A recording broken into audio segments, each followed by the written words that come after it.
Good afternoon, everybody, and welcome to the 43rd Legislative District Virtual Town Hall this very sunny afternoon.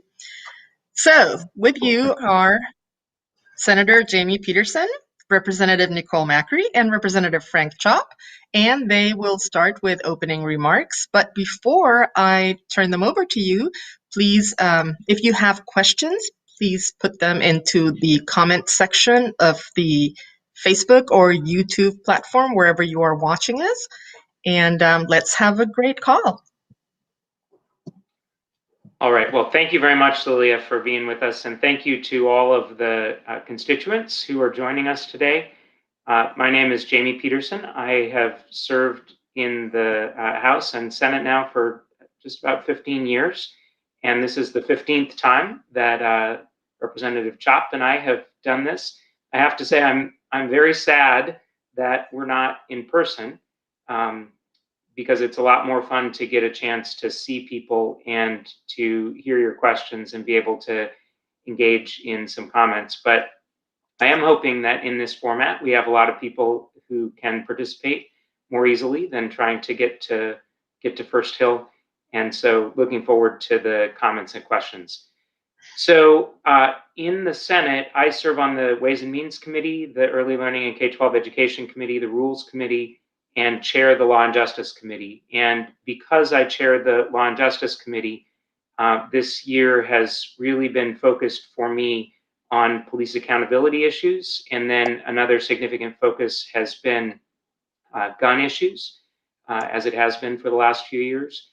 And we are also working on our own kinds of pandemic response issues in the committee, because there are a lot of parts of the law that need to change to allow people to do things remotely, to participate in meetings and vote, and then even to do things as basic as being able to make wills electronically, which is another area that we've been working on. I would say the vast majority of our time has been really focused on police accountability. Nicole and I both live on Capitol Hill, and I'm even closer to Cal Anderson Park than she is. So we experienced firsthand the real cries of frustration of a lot of people about the police and how they have interacted with our communities. And we've been working very hard to change state law to increase accountability and to restrict the kinds of tactics that police can use when they're interacting with community members. We just had a big bill from the House heard in my committee on Thursday on those issues. And then to make sure that when there are problems, there are independent investigations that really get to the truth and make sure that family members can feel a sense of closure and justice out of those situations.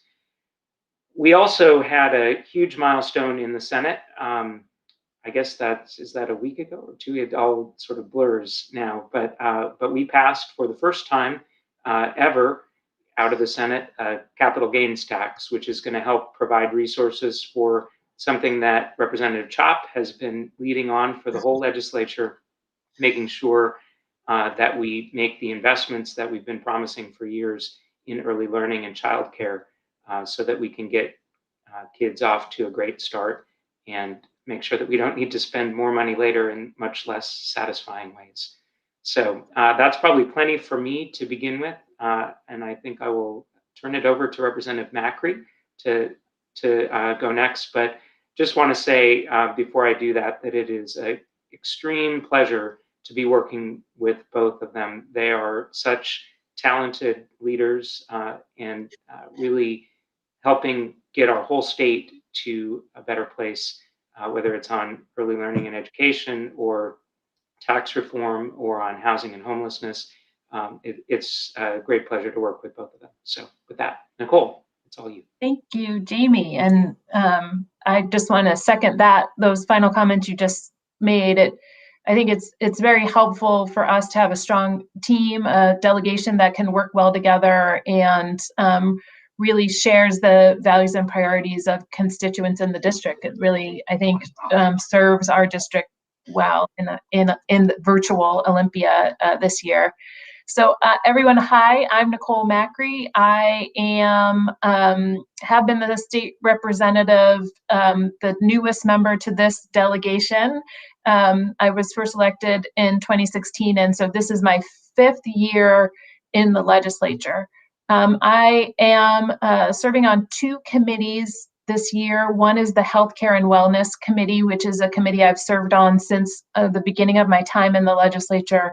And I serve as a vice chair on the Appropriations Committee, which means I have been doing quite a lot of work this session in particular on operating budget issues, and I expect those to come up today in our Q&A. I think Jamie covered some of the highlights of the issues that we have seen this session. I'll say the House Democratic Caucus at the outset of this legislative session identified 4 top priorities for our caucus of House Democrats to be focused on, and those include COVID response, economic recovery, racial equity, and climate change. And I'll say at this, just over the midpoint in our legislative session, that we have seen Democrats in both chambers really focused on those issues, and we've seen a lot of progress in those areas. We're very fortunate to have Jamie leading, particularly on the police accountability and transparency issues. It is the centerpiece of the work we're doing on racial equity, but certainly not the only thing we're doing in terms of policy priority and budget investments to further racial justice in our state. Outside of the budget, have for a long time worked on issues of housing and homelessness in the legislature, and very fortunate to have a great partner and leader in Frank Chop. And we continue to do work there. Of course, now we are quite concerned about many people across our state who are struggling to maintain their housing due to the economic impacts of COVID. So there's been quite a lot of focus in that area this year.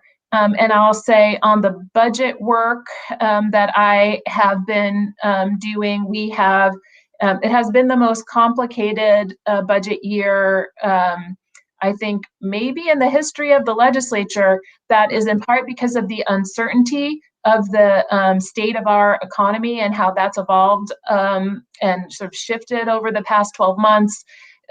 But in addition to that, we've been fortunate to see the federal government pass numerous, at this point, packages related to COVID relief, and we have worked hard to incorporate those dollars into our state planning and to get those dollars out as quickly as possible. And as you know, just earlier this week, the president signed yet another sort of landmark relief package. And so we have been working hard to analyze the federal package to ensure that we're working swiftly to get dollars out to communities across our state to ensure both response and recovery, as we're calling it. And the other comment I'll just say as an opening comment is that I've been really proud of House Democrats. I think we've had landmark years in the past on climate legislation. I would say this is yet another year where we have passed a tremendous number of climate policies out of the House, particularly focused in the energy and transportation space. And I expect that we'll continue to see work in those areas. And so with that, I'll turn it over to Frank to say a few words before we get into the Q&A. Well, thanks, Nicole, and thanks, Jamie, very much. Thanks for your kind comments. The both of you are great to work with. You're true leaders in so many ways. Really enjoy working with you. And we're, I believe, an effective team for representing the 43rd District, but also looking out for people across the state. So the 4 areas I wanted to briefly mention what I've been working on. Thanks, Jamie, for mentioning my work on the childcare and early learning. It's one of the most important things facing the people of the state of Washington, and it's absolutely critical for economic recovery that we have a very healthy and robust childcare and early learning system. Unfortunately, we only put about 1% of the state budget into it, and we want to more than double that. So we have a plan that passed through the House and also the Senate, by the way, in terms of huge investments in childcare and early learning, because it's so important for people to go to work for obvious reasons. But we also proposed a way to pay for it. Now, this is a plan it's called Fair Start for Our Kids. It's involving a lot of investments in what's called Early Childhood Education Assistance Program and also Working Connected Childcare. But the bulk of it is going into community-based organizations to provide this important service. It's an incredibly important social and racial equity issue as well, when you look at the kids that are in the programs and also who's in the workforce. We passed, or we are planning to pass, the Senate's bill for the capital gains tax to pay for it, because we want to lead with our message of we have to invest in our people.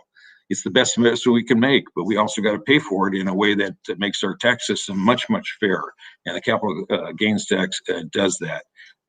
Now, secondly, I've been working a lot with Nicole and many others over the issue of behavioral health. And we have specific things there that we're focusing on. One in particular that I'm working on is to encourage the development of the workforce. We have so many needs for new workers in an array of things. For example, if we want to deal with the criminal justice issue, probably we need a lot more community mental health workers, for example. And so there's a variety of investments we're making there, including investing in the University of Washington's Harborview Behavioral Health Institute that provides a lot of leadership there. Third area is housing. Well, Nicole is doing great on that on so many fronts, but I've been focused more on the investment side as well in terms of the Housing Trust Fund, and also specific projects like the project that is at Broadway and Pine on Capitol Hill. We need more state funding for that in order to match the King County funding to provide about 90 homes for homeless young people who right now are living on the street. That ain't right. We've got to fix it, and we have a place for them to live. We just got to build the actual facility, but also provide training opportunities for them right across the street from the Seattle Central Community College. Last area is climate. I'm so proud of the folks who volunteered in the 43rd District to be part of my climate crew, which is we meet every Monday. Not every Monday, because sometimes we actually have to be on the floor voting, but we've met many times to identify the key agenda items. Probably the top one there to mention for now is the clean fuel standard. So the House passed it for the third time over the last 3 years. We are hopeful that the Senate will be able to pass that as well to really help address the climate issue in a productive way. With that, I'll leave it at that, and thanks for being part of this. All right. right. Hey, if you just tuned in and you don't recognize these lovely faces, we have Senator Jamie Peterson, Representative Nicole Macri, and Representative Frank Chop from the 43rd District, the heart of Seattle. So there were all sorts of ways for people to submit their questions. We had a survey, we had email, YouTube, Facebook. So you will see some of the questions in the comments, and we will also use some of the questions that we have already received. And there are a bunch of questions on criminal justice. So let's take one of those first. First one is from Ross, and he's saying, please tell us about the status and progress of House Bill 1090 to close for-profit detention facilities, which you are all sponsors of, and how can we ensure that this bill passes and gets signed? Well, go ahead, Jamie, if you want to answer that. But we passed, I believe, that bill in the House, the 1090. We passed it through the full House. It's over in the Senate right now. Go ahead, Jamie. Yeah, so we should just be clear to start with that we do not have private prisons in our state for state or county or local purposes. The only one that exists is a federal facility for immigration detention that's down in Tacoma. And the purpose of House Bill 1090 is to ensure that that facility closes and can't be the Northwest Detention Center for the Immigration Service can no longer operate with a private contractor, a detention facility. So House Bill 1090 is currently in the Senate Human Services Reentry and Rehabilitation Committee. I fully expect that the bill is going to get reported favorably out of there, and it's going to make it to the Senate floor and be passed. And that will be a good change for our state. All right. So because there are a lot of questions on this issue, we're going to try to summarize some of those into one thing that says, what else have you planned to make our community safer for all, utilizing evidence-based best practices that have been shown in other communities to reduce police violence? So members, maybe you can just give a general update on all the police accountability bills, the whole package. Thanks.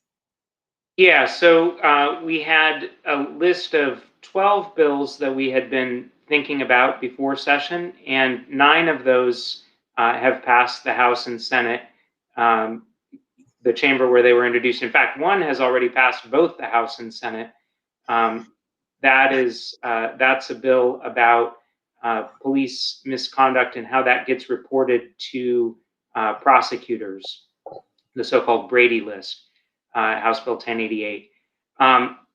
Another House bill that is far along in the process and has passed out of the House and out of committee in the Senate is House Bill 1089, which has to do with granting the auditor the ability to go in and look at how deadly force investigations are done to make sure that the law is being followed and that justice is being done for all the folks who are involved. There are 3 other significant House bills that passed out of the House. House Bill 1054, which contains most of the 8 can't wait reforms on police tactics. Those include things such as preventing shooting at moving vehicles, prohibiting the use of chokeholds and neck restraints, restricting the use of tear gas, and preventing police from covering up their badges and from using no-knock warrants. We had a public hearing on that bill in the Senate Law and Justice Committee on Thursday, this past Thursday. There's a bill that we're going to be hearing on Monday, 1267 House bill, that would create the new Office of Independent Investigations for the state, and all deadly force investigations would automatically be taken out of the hands of local law enforcement and would be conducted by that new state office under that proposal. And there's a 5th House bill, House Bill 1310, that would create a new statewide standard for the use of force by police. We're hearing that bill in my committee on Tuesday this next week. We expect to pass all 3 of those bills. I've set them for a vote this coming Thursday. All 3 of them are going to have to go on to the Senate Ways and Means Committee. So I'll be seeing them again there shortly. The Senate passed 4 significant pieces of police reform legislation. Those include my bill, Senate Bill 5051, which would reform the Criminal Justice Training Commission and give it much broader authority to decertify officers. In other words, prevent them from working as officers if they engaged in significant misconduct or violated their professional standards. And that authority would exist regardless of what happened in any local arbitration under their collective bargaining agreements. We also passed Senate Bill 5066 by Senator Gingras, which will establish a duty to intervene and a duty to report when officers witness other officers using excessive force. That's the kind of thing that we saw in the George Floyd case, with the other officers just standing by and seeing that unconscionable behavior continue and not doing anything about it. We passed probably the broadest supported bill by Senator Nobles. I think 5259 is the number of it, but it would require data collection on all use of force incidents around the state, and then create a public database so that people everywhere could see exactly how the police are using force in our state and whether there are patterns in that use of force. That should help us to continue to make policy improvements in this area. And finally, we passed Senate Bill 5263, which goes to the civil liability side of the issue. This is a bill by Senator Frocht that would get rid of our so-called felony bar, which has operated as a way for police to prevent any civil lawsuits against them for use of excessive force. It's I think an impressive list of bills individually, but what's better even yet is that they build on each other to create sort of a web of accountability and make it much more likely that police will act as the guardians that we want them to be of our whole community to protect and serve everyone. And that in turn should really help police by restoring community trust and confidence in the whole law enforcement system. So it's a long explanation, but we've got a lot of work going on in that area. Yeah. Great job, Jamie.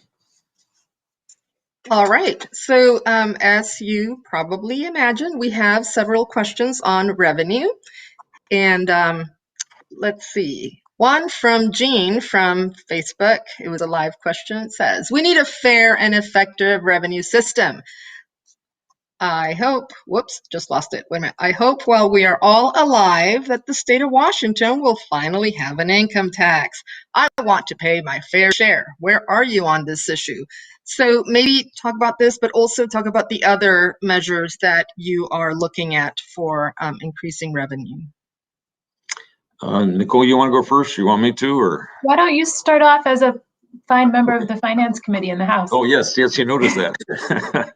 Yeah, I'm a member of the Finance Committee, and I think I've signed on to probably 8 or 9 pro-tax reform bills. The one I mentioned before was capital gains, which was passed by the Senate. Thank you, Jamie, and a lot of work that you've done and others.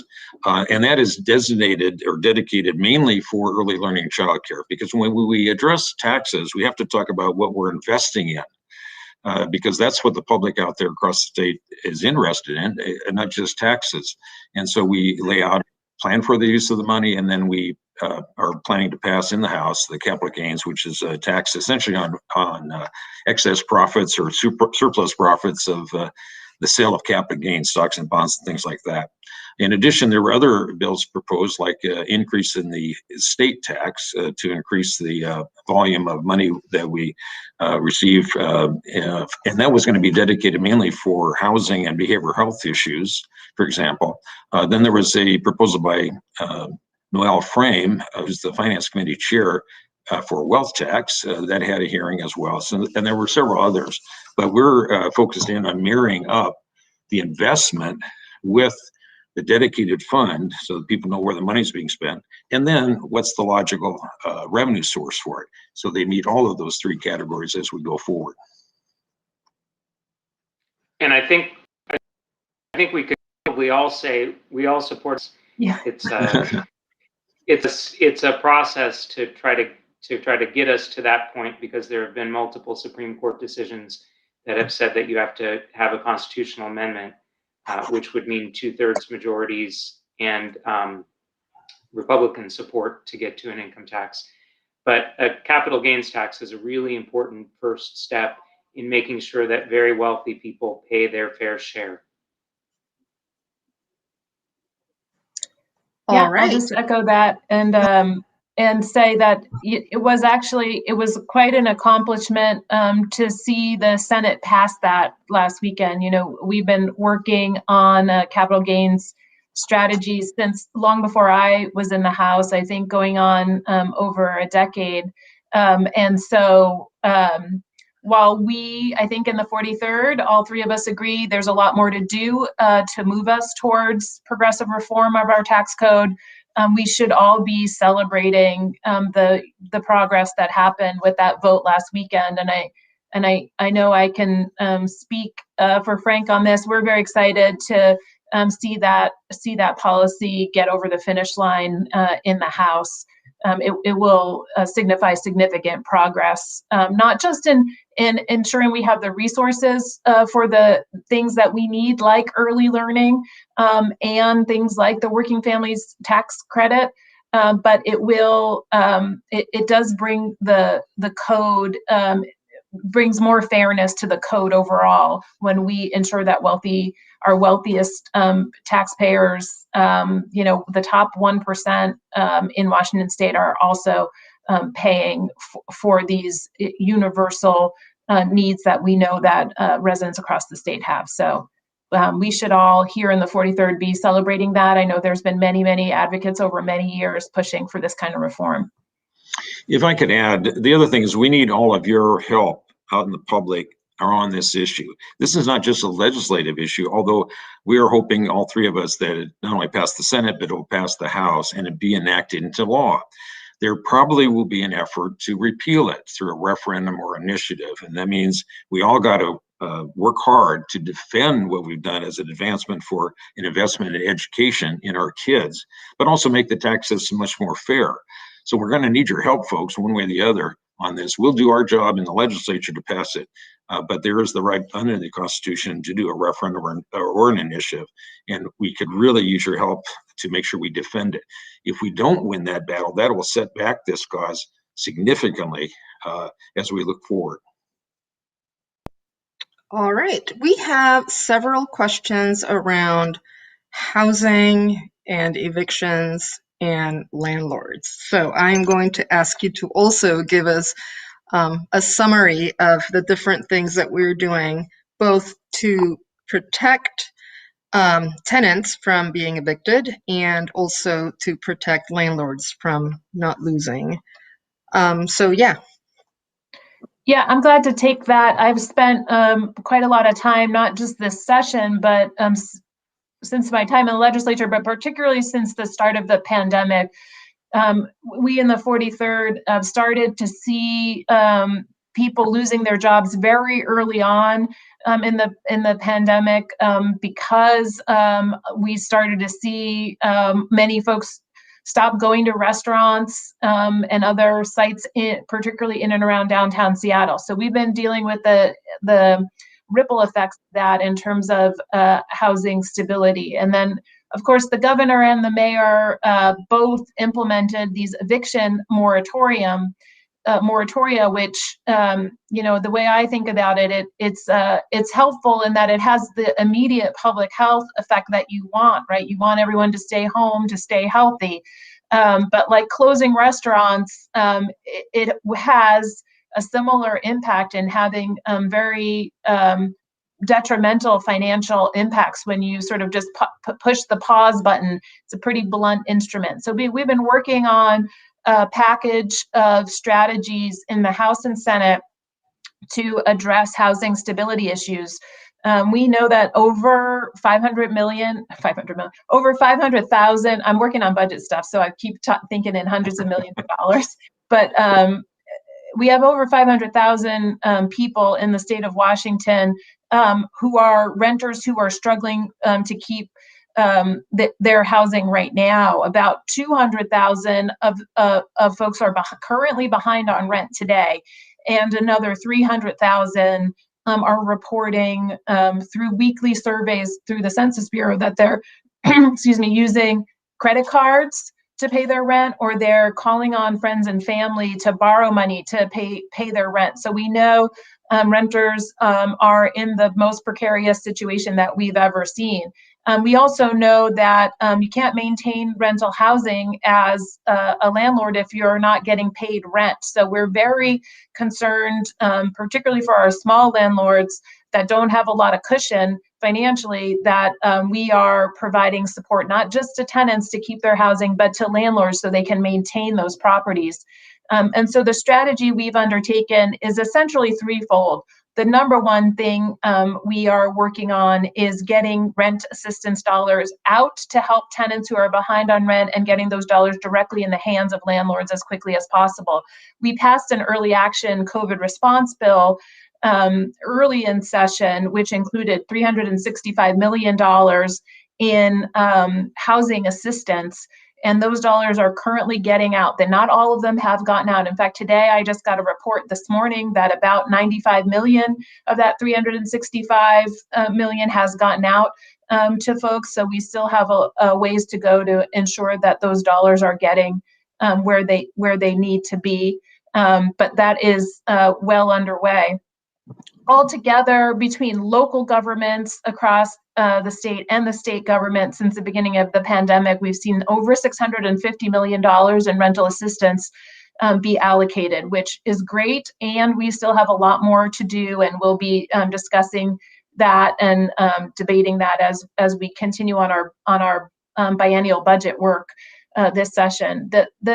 A second piece of our 3-point strategy is to ensure that we can keep as many people, both landlords and tenants, out of eviction court as possible by providing support to landlords and tenants in the form of mediation, guidance on repayment plans, so we can have clear expectations for both landlords and tenants, so everybody can get back on track with their rent, and to provide legal support to tenants, because navigating the eviction process can be quite harrowing and complicated for both landlords and tenants. So, and the vast majority of landlords do have legal representation, where the overwhelming number, over 90% of tenants, do not have legal representation to navigate that process. So.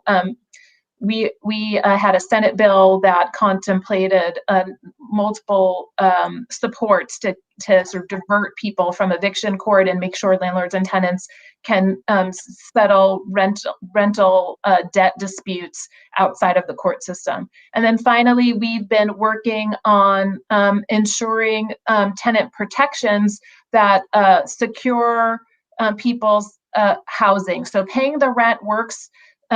Is the number one way you can secure housing for folks, of course.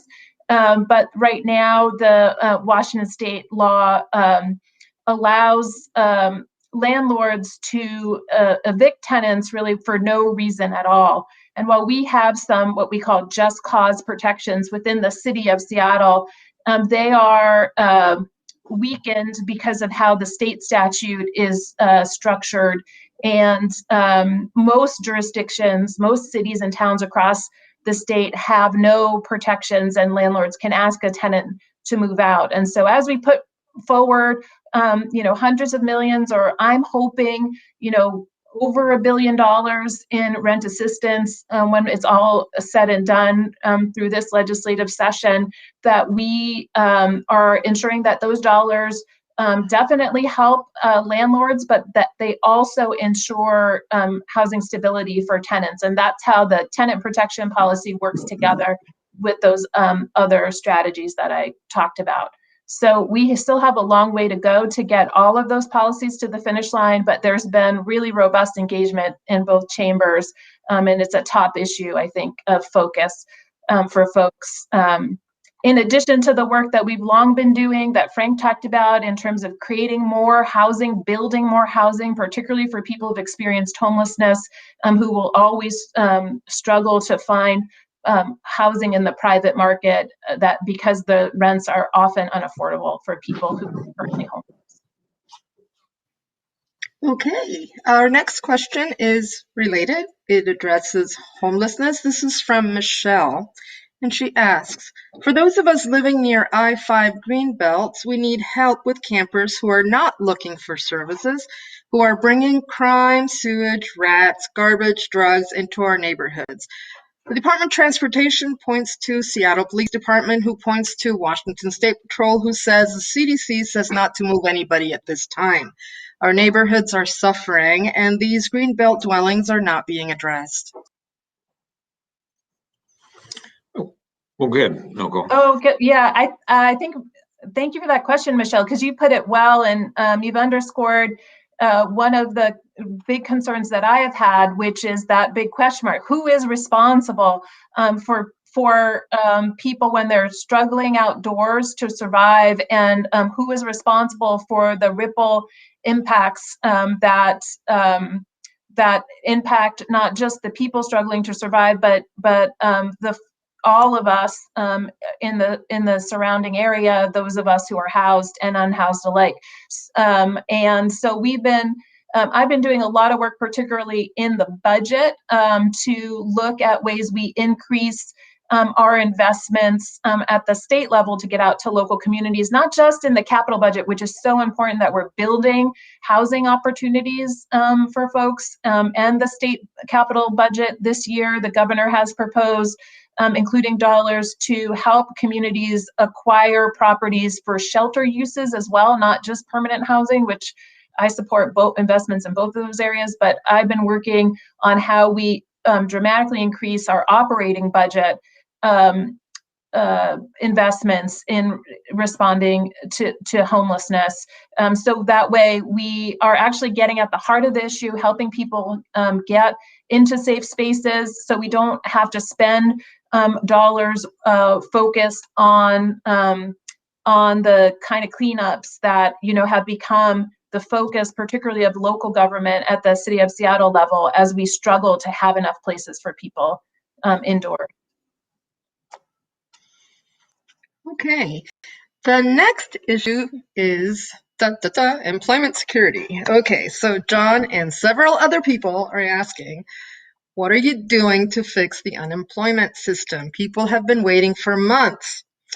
And let's see, Phil, it's related, okay? How many dollars were lost to fraud and unemployment claims in 2020? And how do you fix this? Well, I think all three offices of the 43rd District are actively aiding folks who are having difficulties dealing with the Employment Security Department and the bureaucracy. We have very, very excellent staff that are assisting people to get them through the system. It's very frustrating, but we're here to help as best we can. The second thing I want to say is that actually, if you look across the nation in terms of the quality and the breadth and the importance of the unemployment insurance system, Washington State is at the top of the heap in terms of benefits for people, particularly for lower wage workers. And so it's of great concern to us, in fact, outright anger about how badly Employment Security Department has handled this. We need new leadership there. We stand ready to assist the governor to ensure we have strong leadership there, plus the resources to fix the system, both in terms of computer systems and other things. But having spent years working to not only defend but improve the unemployment insurance system, it's extremely agitating to me that we are facing that situation. I mean, there is obviously the COVID impact, which really drove everything way beyond what people normally would have to deal with. But we should have done a better job as a state of Washington, and we're very much pledging to make sure we take steps to change the system, including new leadership in the Employment Security Department. All right, thank you. So now we're going to switch to a different topic altogether, transportation. There's a big package that you are working on right now, and there are numerous questions about that. But let's see, Ross from Facebook, he's saying, can you update us on what is happening for transportation and what you are doing to support bike, pedestrian, and transit investments in particular? So, and then, talk a little more about the big package and what that entails for your district. Yeah, well, I'll say the House, our House Transportation Chair, Jake Fye, along with a whole team in the House Transportation Committee, worked over the past many months leading up to session and doing numerous listening sessions around the state. I think over 90 listening sessions to put together a robust transportation package, which is very forward thinking and includes new and some progressive revenue streams. It's quite an ambitious package, so I want to be clear about that it's uncertain to me right now, as someone who does not serve on the Transportation Committee, to what extent we'll see an enormous package like that pass this session. But it has put out some great things, including unprecedented investments in what we call the multimodal account to build out bike and transit and infrastructure across the state, and looks at things like building out electrification infrastructure for electric vehicles, and really moving us towards more of a clean transportation future. And so it has been exciting, and it has elicited a lot of good conversation, I think, in both chambers. I think the pressures related to COVID, the immediate needs to respond to the economic challenges that Washingtonians are facing due to COVID, has I think may impact just how much we can get accomplished in the transportation space. But I was able to meet with Chair Jake Fye from Transportation yesterday, and I know the work continues and conversation with folks in the Senate continues on making sure we can not lose pace on some of those mega projects that were funded in the last big transportation package, and move us towards a cleaner future that envisions a world that is not dominated by gas cars, in the next 20 to 30 years. And I'll just add from the Senate side, I agree with everything that Nicole is saying. We have a few other big obstacles that we're trying to tackle. One is that we have this federal court decision requiring us to replace all of these fish blocking culverts under state highways.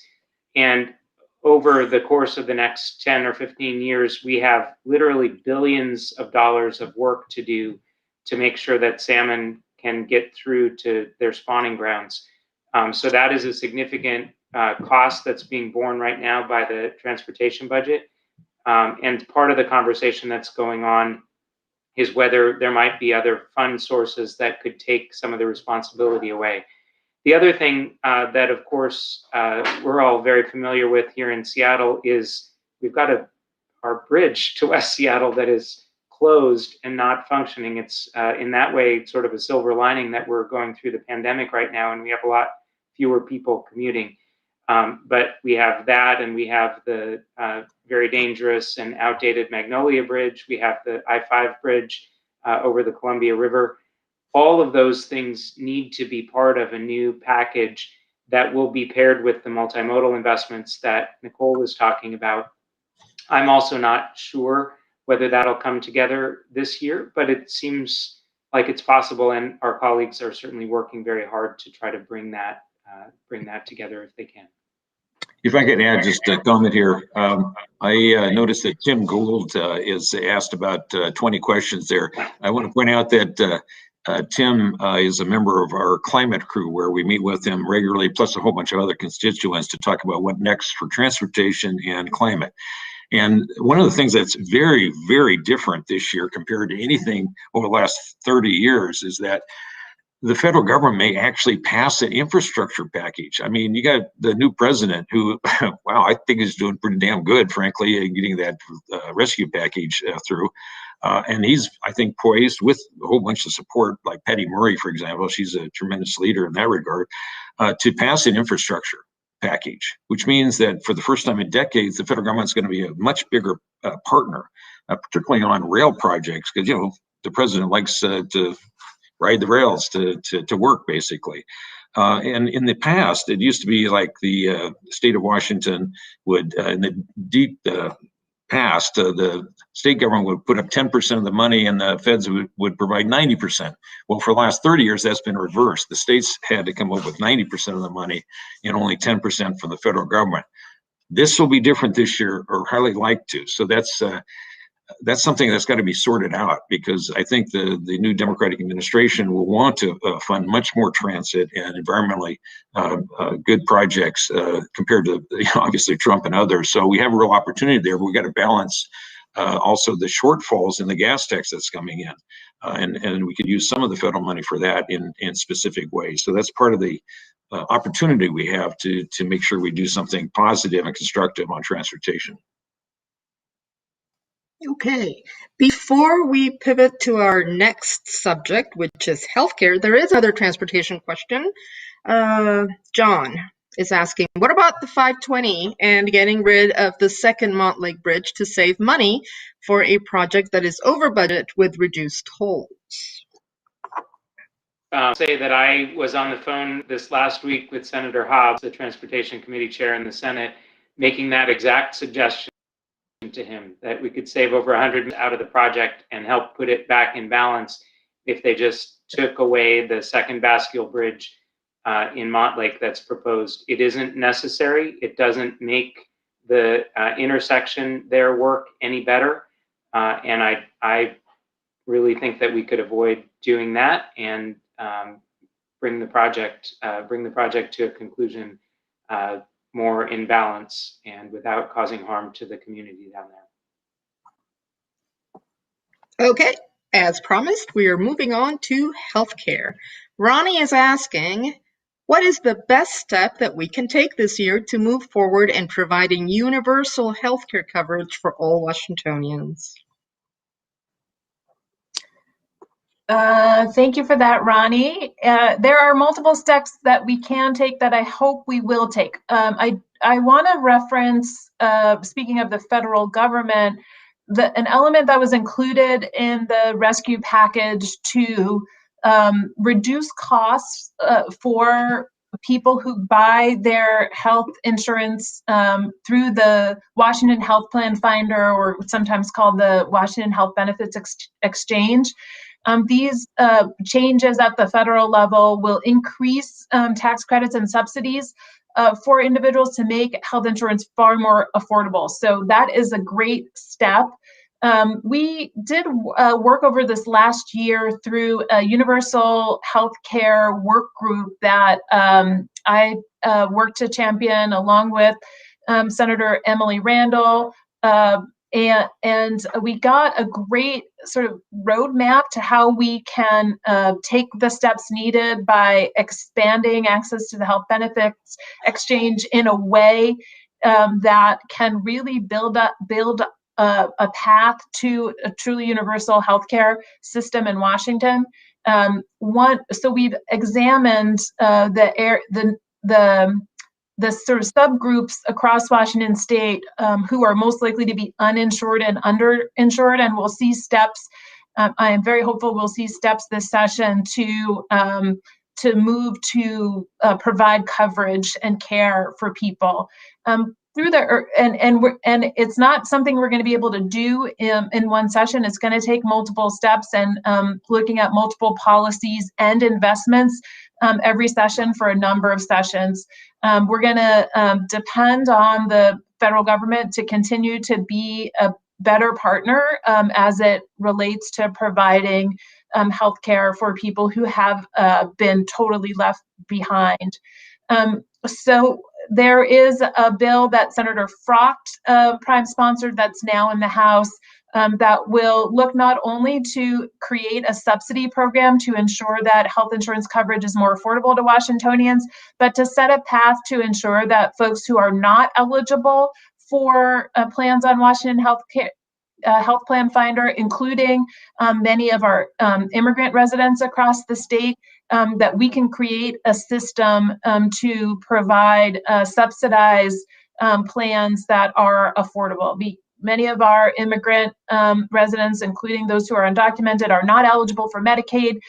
They are not eligible for purchasing plans on the exchange at all, much less getting any of the federal subsidies and tax credits. And so that work will put us in a position to really expand health coverage significantly in 2023 and do all the necessary work we need, including getting a federal waiver through the Affordable Care Act. So lots of things happening there. And on the other side, we have built a system to ensure that we're really driving efficiency in the healthcare delivery system.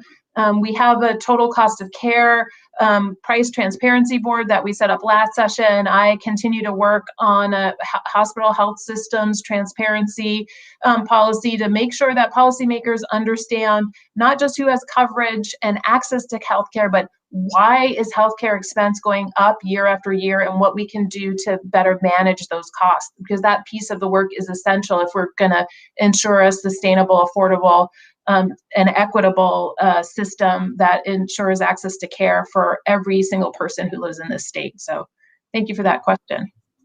Great job there, Nicole. Okay, we have about 11 or 12 minutes left of this call, so we're going to try and hurry up and take maybe a couple more questions. There are several questions about schools opening and also mental health. Samantha Fogg here has a question. Governor Inslee has declared a youth mental health emergency beyond Inslee directing schools to reopen. What are you doing to support youth mental health?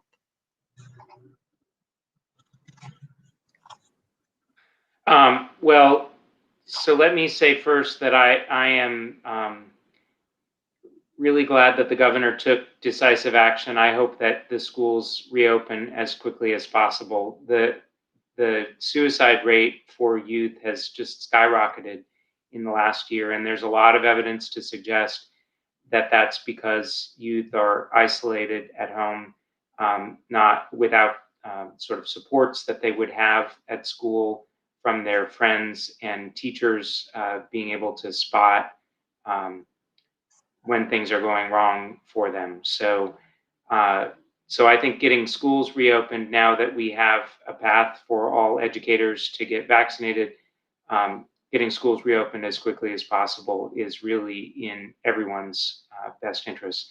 The Senate passed, I think it's Senate Bill 5030 regarding counselors in schools, and I'm hopeful that we'll be putting significant resources in the operating budget into making sure that the schools, when they do reopen, have significant resources in terms of mental health for our students. That is something that Seattle has had to fund primarily at the local level, and the state needs to do a better job, and I think is going to be on a path toward doing a better job to making sure that it provides those resources. I would like to, if I could for a minute, talk about an effort that we've been leading in the House that we're hoping that we'll be passing a bill over to the Senate later this week to establish a new statewide crisis response line for behavioral health, both in terms of suicide prevention as well as behavioral health crisis response. This will not only be essential for children's and youth mental health and behavioral health more broadly in terms of easier access to crisis response services and connection to behavioral health care generally, but I think speaks to the earlier question about what are we doing to reduce police violence. We know that police officers respond too often to people in mental health or substance use related crisis, and that often we see bad outcomes. Not because of bad intentions, but because law enforcement is not well set up or trained to respond to such crises. There was federal action earlier in 2020 to set up a national line. The 988 line was similar to the 911 line, would be a 3-digit number that would universally work across the United States. Washington is leading the nation in putting forth pretty robust legislation to get that 988 line stood up as quickly as possible. And it would include creating all the things you need to have a crisis response system, including the call center, but also setting up things like mobile crisis response, not just for adults, but for youth and young adults and children. And so that's just one thing I think is really important. It is I think it will revolutionize how we respond to folks in behavioral health crisis, and will make easier the kinds of supports that folks who are at great risk for suicide to get quicker care. So I just want to mention that there are a number of other areas where we'll see budget investments specifically to address what we know has been a growing crisis around behavioral health for children and youth, and one that we expect only to get worse as we continue to navigate our way out of the pandemic. So we'll see things like consult line, and continuing to build out our workforce so we have the behavioral health professionals needed to support folks, young people, both in schools and out of schools. Yeah, thanks, Nicole. To build on your answer, that was excellent, by the way, is that we also have a broad-based agenda for helping foster youth and homeless youth, both in terms of services and programs, and also helping homeless people get housing, but also foster foster kids to transition as they grow out of foster care. So we have specific investments that we are proposing to address that, which includes behavioral health services, mental health issues, and things like that. So it's really important, and it's a very focused effort, and I hope we can make real progress there. Okay, we have 2 topics left. Hopefully we can do this really quick. The first one is guns. Samantha is asking, 5078 died in the Senate. It would have limited the number of rounds that a magazine can carry, and this would have restricted access to the accessories that have been used in all 4 deadliest mass shootings. But in general, what are you doing regarding guns this year? So we passed Senate Bill 5038, which will restrict the open carry of weapons around protests and around the Capitol campus. And on the Senate side, we made the decision that that was the more important and urgent bill to get done this year. So that's over in the House now, and was the subject of a lot of debate. I think I had 3,200 people signed in to my hearing the day that we considered that bill. We had another bill, Senate Bill 5078, that would have banned high-capacity magazines over a certain size, and that bill made it out of committee, made it out of the, and then made it all the way to the Rules Committee. We were trying to figure out up till the last minute whether we could get it out. The good news, I think, from those conversations is that we have a good chance of getting it done next year, because I think a couple of the folks on the bubble in the Senate committed to us that they'll be willing to pass it next year. So I'm very hopeful that we'll have a chance to do that in 2022. Okay, before we go to closing remarks, let's talk a little bit about climate. The House passed the Clean Fuel Standards bill, and how's it going to fare in the Senate?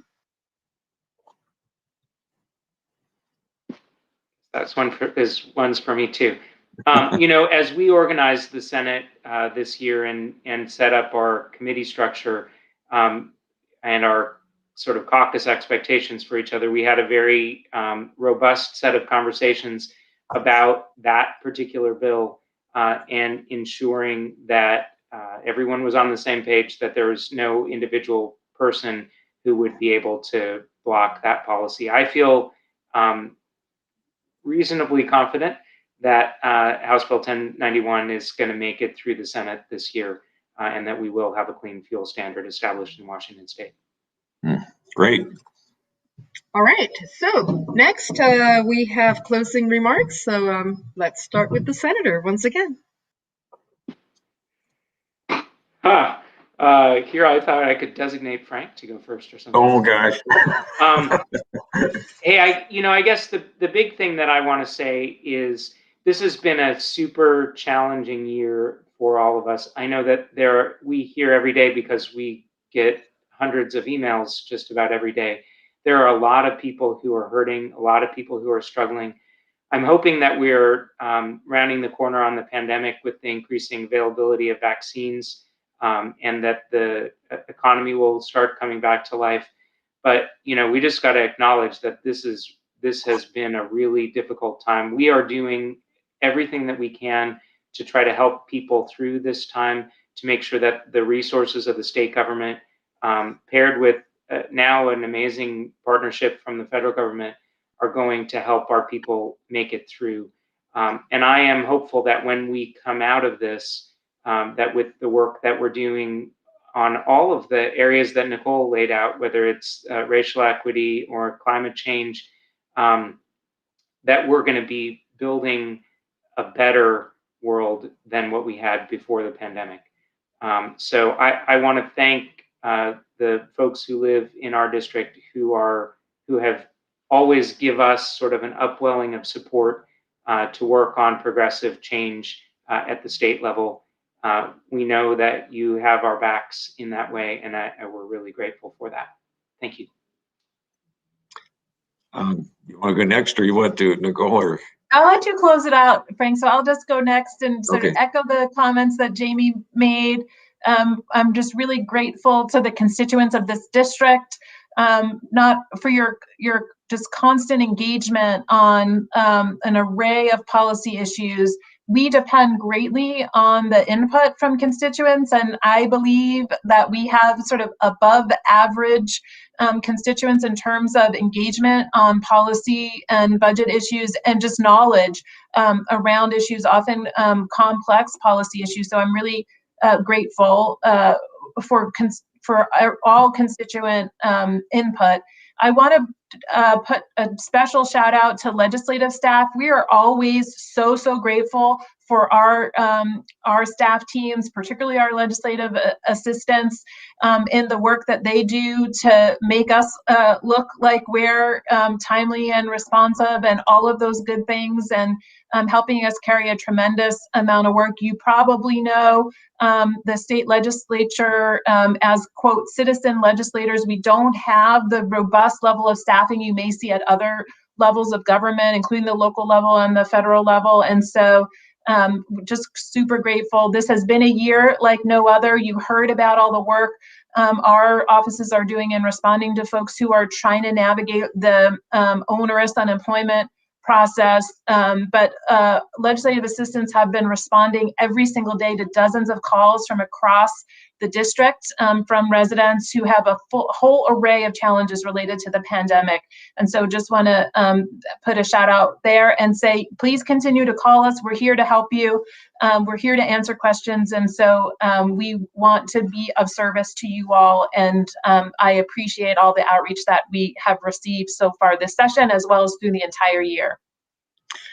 Well, actually, that's exactly what I was going to say, Nicole. So thanks for saying it. It's perfect. I just want to echo the appreciation for our staff, our legislative assistants, plus their caucus staff, and also what's called in our house the OPR staff, which is Office of Program Research, which do a lot of work for us to pass bills, do research, and things like that.